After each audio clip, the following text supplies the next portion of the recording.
Hello there. Hey, Bry. Hey Adam, how are you? Hey. All right. For everybody who's joining us, welcome to another episode of the world's best dad show. You're here with Adam Pearson and Brian Horsley. I'm Adam. That's Brian. Go ahead, Hi. Brian. Hi, everybody. Hey everybody. Yeah. I'm Daddy Brian. Yep.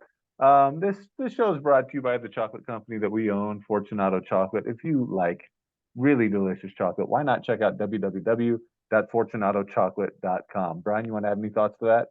Yeah, I would just like to say that for all the people who go to the website, for all the people that come into the store, we really appreciate it. We got some great chocolate made from an heirloom variety of cacao that we source. We and only we source from one collective of farmers in the far north of Peru in the Amazon jungle, and we give those beans some special care, special fermentation, make some really special chocolate from it. So if it's interesting, go to the website and check it out, or just hang out and listen to dad stuff. It's up to Yes. you. Also, I've written a book. Oh, I'm swiveling in the wrong direction. Woo! Careful, Here buddy. it is right here. We also have a weather pattern coming in from the east. Should be accumulating right around here sometime We're this gonna afternoon. we're gonna have some F's accumulating right here, followed by O Yep. R T U N A T Yep. O. Finding, This, this is finding. Finding Fortunato. There's a link down in the description. It's about our time doing business, buying cocoa beans and making chocolate in Peru. So, let's see anything else we want to mention. The link is down below. You can pre-order it. It's coming out June 4th, 2024. Also, if you like this show, if it tickles your fancy, where does that come Mhm. from, Brian? Tickle your Tickle your fancy. fancy? Well, that's going to have to go on our etymology podcast, which is going to be our next thing. After we run out of stuff to say, we've already run out of stuff to say about chocolate and Peru, and then we're going to run out of stuff to say about being a dad, and then we're going to get into the etymology Yeah. podcast. It's going to be Yeah. hot etymology talk all day, every day. Yeah, a lot of people don't know that you're an amateur etymologist. I Very, think semi-professional, but I won't put a but an enthusiast. certainly For enthusiastic. sure. Yeah. Okay, so if you like it, why not go ahead and subscribe? I know there's a button on a YouTube page somewhere. Why wouldn't you do that? Why would you not? It's it's absolutely flabbergasting to me that people listen to something, watch something, like something, and don't mash the like or subscribe. Like, come on, people. By the way, bad father. Whoever that, if your father allows that to happen, that's bad fathering. Yeah, It's you've bad. been brought up wrong. If you do that, you've been Oof. brought up wrong. That's That's a right. telltale sign. Mm-hmm. Yes. Also, as we mentioned in our last show, we are in tight with the executives over at Google and their parent company ABC, and we have a top secret script on this YouTube page that you're looking at right now, as well as on our website. That's And if you right. don't subscribe, we're going to text you the word shame. Now, the script is such that we can only see it on the screen, but we can't export it into a file that allows us to do any automations. So Brian spends 2 to 3 hours a day texting the word shame to people. So you that could end up happening to you if you don't subscribe to the show. It's consuming my life, Adam. I have to tell you, I was just in bed, awake, just texting shame to the never-ending list of people last night, and I have to tell you, it's affecting my sleep in a negative way. And then, of Yeah. course, yeah, all through the night, I'm waking up, I'm shame and shame, and I can't sleep properly. My dreams are just all about texting people shame. Sometimes I don't know when the dream ends and real life begins. Not to mention the carpal tunnel. Oof. Let's The not even get carpal into tunnel. that. No, that tunnel's big enough to drive a train through the Swiss Alps. Is that is it an actual tunnel in carpal tunnel? Do you know anything about this? Well, now you're getting into our Anatomy. ailments podcast. You're stepping squarely on Well, the feet of our the office thing is, ailments you said podcast. you said carpal tunnel, and then you made reference to a big vehicle driving through it. Right. Is it an Well, actual tunnel, or do I you mean, just I think of the have word to tunnel? imagine there's a part of the female anatomy that has tubes in it, and I assume there's a tube associated with that. So why wouldn't there be a tunnel associated with the carpal tunnel? I mean, Yeah. there's an Adam's apple, and we all know that that's an actual apple that resides in man's throat, an actual apple. Yeah, So I think it's fair to assume there's a tunnel. you go to the orthopedist to get your Hmm. carpal tunnel surgery scheduled, and you ask the Hmm. orthopedist, by the way, is there a real tunnel in there? And he goes, no, Yeah, no, it's just a name. you're poorly educated. You're a poorly educated person if you think there's an actual tunnel. There's also no apple in the Adam's apple. I don't know what to tell you. These things are kind of poorly. kind of a mean trick to play on all of us by the orthopedics, the Mhm. orthopedic profession. I mean, these All right. orthopedists, honestly, I got a bone to pick with orthopedists, but we'll get back to that. We'll Yeah, get back to yeah, that. yeah. In our bone picking with doctors podcast. That's right. Pick a bone with Adam and Brian. That's right. Yeah. That's So gonna be hot bone picking talk. Brian, the Yes. latest IFRC report came out, and Mhm. they've ranked us to 8 and 4 on the worldwide rankings of best fathers in the world. That's the International Father Ranking Commission, I, Oh, which we is an made agency. them. Yeah, We made the rankings. I'm yeah, thrilled. Absolutely thrilled. yeah. Rajiv in New Delhi is #1 again. That guy. Talk about I a got to great tell you, dad. and honestly, like I'm happy for his kids, but frankly, Rajiv's being kind of a jerk. He's making us look bad. He's Like, a come good on, dad, but Rajiv. he's a good dad, but he's a jerk to everybody else. Step back and analyze what you're doing to the community of fathers that's on the rankings list. I mean, by the way, for your kids, I couldn't be more pleased. I couldn't be more pleased. Yeah. But those kids are probably going to grow up to be both great dads and then borderline jerks to the population at large.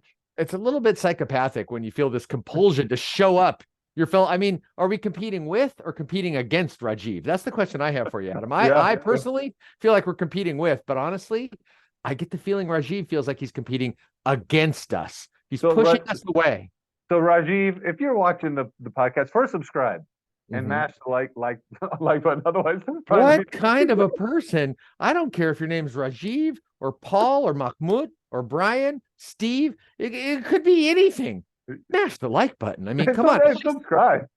Boy, oh boy. It saved me the trouble of the carpal tunnel syndrome and sending shame texts all night. Please, I need sleep. And the bigger the show gets, the more people that watch and don't subscribe, the longer the list of shame text messages gets. Oh boy, it's a vicious cycle. It's a vicious cycle. You want to get successful, but the more successful you are, the less sleep you get because you're texting shame all night. I tell you, I don't know how to get off this merry-go-round, but I want off. Well, there's one way off. People got to start subscribing to the show. Oh, I thought you were gonna say something else, but you're right. That actually is a lot better than my solution for getting off. What did you think I was gonna say? I don't know, like plant bombs somewhere, or just blow the whole thing up. Blow the whole thing up, light the world on fire, watch it burn. I don't know. We could remove the script. The script that captures the people's phone numbers. Yeah.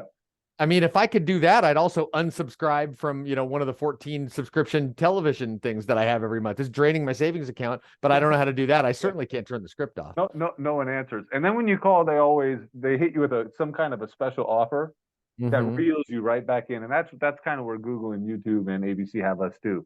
We try to get rid of the script, but they reel us back in every single time. It's an insidious cycle, Adam. I'll tell you what. It is insidious. All right. Well, given that you're #8 and I'm #4 on the latest ranking. Now I have a question. Is that because yesterday you ranked fathering as a 10 of 10 overall and I gave it a resting 7? Am I being punished for my honesty and my insightful honesty and the courage that it took for me to speak truth to power? Am I being punished in the rankings, Adam, for speaking you said fathering was a 7 out of 10. No. Well, when you make up your own international ranking commission and your own list, you can put yourself wherever you want to put yourself on it. And you can invent the name of the #1 guy on the list. You do whatever you want, really, if it's a fake list that you made up. Even so, the ghost of Rajiv is still haunting my memories. Rajiv's a real guy. Oh, absolutely. Yeah, Rajiv's a real guy. I said he was #1 on the list. Okay. So Brian, switching gears from something that has absolutely nothing to do with what the purpose of the podcast is. No, the show. That has nothing to do with what the purpose of the show is. We'll take that out and edit. Don't worry, Adam. We got a crack editing crew. We're gonna clean this thing right up. We'll probably take the whole intro out and ready recording. Yes. Brian, let me ask you, what was the thing that surprised you the most about being a dad? What was something you just didn't even see coming, and then it happened, and it totally knocked your socks off? Do you have one? Yes. This might not be exactly what you're asking, but okay. So I was an old first dad. I didn't have my first kid until I was 39 years old. So I lived a full life and then became a father. And when you're 39, you feel like you've got some things figured out, and you feel like you're fairly well, understand yourself and who you are and how you are, and hopefully feel some comfort with that. What I did not expect with a kid coming is how the incredible amount of like fear and trepidation, and it made me feel completely unprepared in a way that in your late 30s and almost 40 years old, you kind of rarely do. I have no trouble sleeping, but I got to tell you, I spent many sleepless nights in the run up to having my first kid, paralyzed with fear about how I was going to do this and feeling absolutely inadequate and unprepared. I was not expecting the upwelling of the insecurities and fear that came with knowing that I was going to be responsible for another human being. That completely blindsided me. I think you might have been asking about something No, after the kid's I'm with born, but I that. got to tell you, I didn't see that one coming, and it really knocked me for a big old loop while my wife was pregnant with our first kid. And then when the kid was born, did those feelings continue on, or did they go away? They mostly went away, and before the birth, probably maybe with a month to go, I feel like I kind of worked through my demons. When I say demons, there were some nights when I would be laying awake in bed and I could actually like see the shadows of actual, like, my demons were haunting me. It was a crazy time. I think that was just sleep If that's schedule. real and you're not joking around, you are creeping me out right now. I'm telling you that I may have just been hallucinating from the lack of That's sleep. real, dude. Yeah.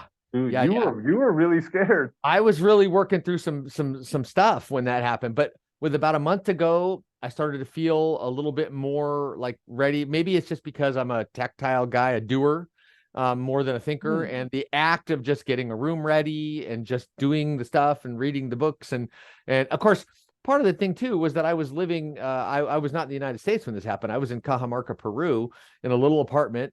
And living. I was also moving that wasn't a new place to me, but I was moving into a new situation, and I had money problems at the time, so there were a lot of things going on all at once. But with about a month to go, it started to feel better. And honestly, once my daughter was born, I mean, the first week is terrifying, no matter who you are, But what you do. it's a But lot of once I, work. It's a lot yeah, of work, but it's doable. it's because you're not thinking about doing, you're doing. And so it wasn't not the dread, it was the anticipation, and the fear of what was to come was much worse than the just doing it, because once you're in it, and you're just doing your thing every day and trying to do the best you can, Did you guys have a what baby? Did you have a baby shower? there was a baby shower. I wasn't there, but there was a baby shower. Baby showers in Peru are a very specific thing. What are uh they? I don't know, men don't go. Oh, men aren't allowed to go. No, no, not at all. So it was a purely a ladies thing. And so I don't know what happened there, but I know there were some gifts, and I know a bunch of ladies got involved. Of course, my wife has, I think, 8 aunts and uncles. She probably has 5 aunts on her mom's side and another 5 on her dad's side. So cousins, phew, there was a whole lot of lady energy going on with that thing. So what about you, Adam? What surprised you the most about being a father? What did you not see coming that took you Well, totally by surprise? two things, and you mentioned one of them yesterday. Mm-hmm. One of the things is you mentioned how hardwired people are when they're born. That is Yes. so weird, dude. That Yeah. is such a weird thing. Just quickly, I just want to touch on something you said about being scared about Mm-hmm. having your first kid. And I sometimes tell women who come into the shop or their husbands who are expecting the first child, taking care of a baby and raising a kid it's not that complicated. You know what I mean? It's not as It's scary not as people make it complicated. out. It's hard, but not It's complicated. it's a lot of work. It's like And climbing a hill, but I should you say, just and infants aren't complicated. 15-year-old daughters are extremely yeah. But complicated, but infants aren't. that part where you wonder if Hmm. you be able to keep the baby alive, that's the most natural thing in the world Hmm. because humans have been doing that for millions and millions of years. So that part is not really the hard part. But the one thing that surprised me is almost immediately with each of my children, with each of my 3 sons, maybe within like a week, I feel I could already see their hardwired personalities coming out. One's real prickly and serious, and you can't get him to smile. Another's super sweet and smiley, and even from a little baby, he was smiling all the time. And Hmm. one was sort of scrappy and athletic. And I feel almost from the get go, they are who they are. So Hmm. that's one thing, and that means that has a lot of implications. If you're born hardwired, Hmm. that means that everything that people try to do to change you is is somewhat moot. Yeah. Yeah, I I agree. I was shocked. Yeah, Go ahead. No, Oh, you go first. I was shocked with the amount. It's the classic battle of nature versus nurture. I have to admit, I would have probably thought that there was a lot more nurture than nature before becoming a dad, but now I see that nature is quite strong and quite immediately apparent, just like you say. Although I have to say, there are traits like you're talking about. There is one thing that I think really does get passed down from a dad to a kid, a sense of humor. A sense of humor, I think. You think that primarily comes from the dad?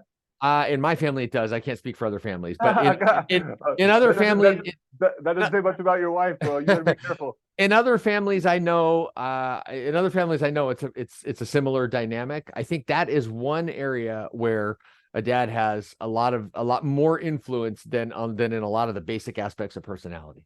Okay, interesting. I never thought about that before. Mm-hmm. And then the second thing, which is, I think, the other side of the coin from what I just said, Mm-hmm. is it's sort of strange that new human beings have to learn everything. So on the one hand, you're hardwired with certain characteristics that are immutable. But Mm-hmm. on the other hand, you have to sit around and watch while your baby grows and learns literally every single thing that they have to learn. And one of the things that it's funny, my oldest son's 11. It's taken me 11 years to really internalize this. You can't get on someone's case for something they don't know.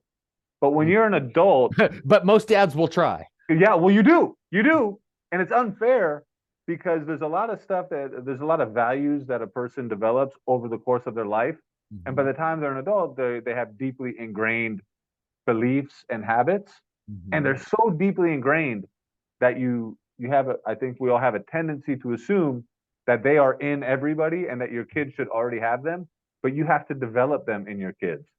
So, just the idea that you shouldn't throw your clothes on the floor, for example.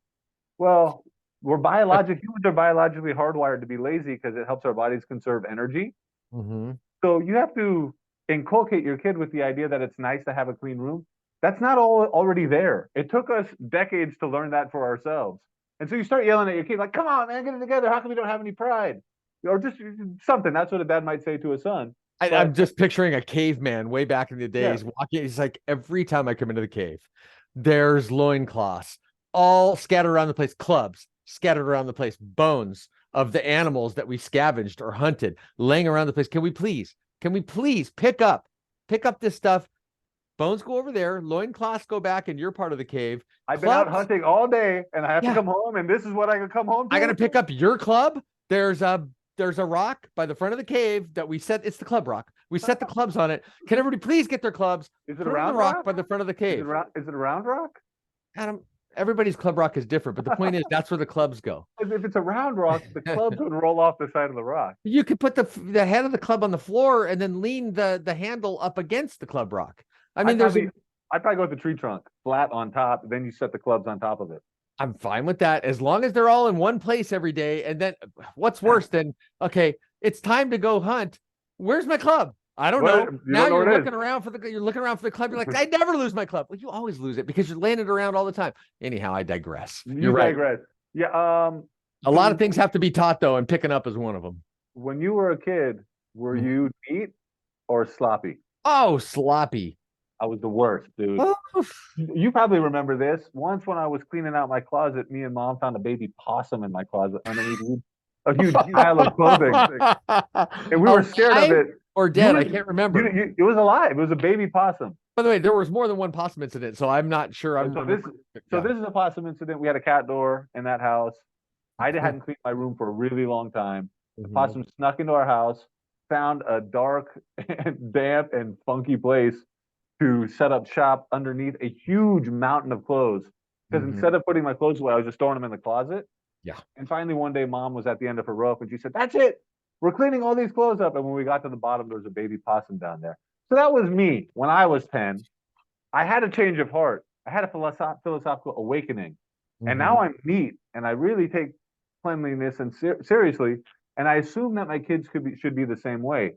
but it took me decades to learn that characteristic myself.